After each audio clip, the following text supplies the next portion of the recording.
The policewoman unlocked the handcuffs and leg irons of the murderer. The next second, the female lawyer looked at the murderer excitedly. Roy also praised her, and John, who was waiting at the door, sensed something was wrong. He turned his head and looked towards the changing room. A puff of white smoke drifted out of it. John immediately went in to check. There was a body on the ground with the police uniform taken off. The ventilation duct beside it was open. John immediately realized what had happened. He quickly went to the lobby and saw the back of the escaped criminal. He immediately pounced on her. When he took off the wig, he found it was actually that female lawyer, and Roy had already changed into the female lawyer's clothes and escaped. The police interrogated that female lawyer, but the other side was unwilling to reveal any information. Instead, she scratched Roy's name on her arm. It turned out that the female lawyer had reached a private agreement with Roy. She hoped that after Roy escaped, he would kill her parents. By the time the police found this clue, Roy had already left. John found a video there. It was the whole process of Roy's violence. Roy disappeared again. A few days later, the police received the notice. Roy had already fled Los Santos, but after getting off work, John received a call from Roy. She told John that the next target was his girlfriend,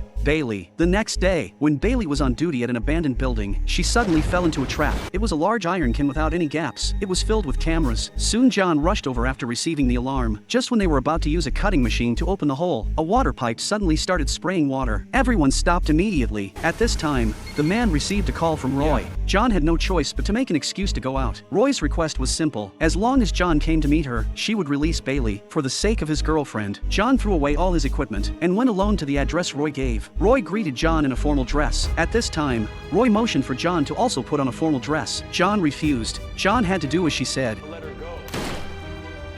After the two sat down, Roy handed the gun to John, claiming that she had killed dozens of people and didn't want to live anymore. She asked John to kill her, but John looked at his girlfriend on the screen and remembered his duty as a policeman. John couldn't make a choice for a moment.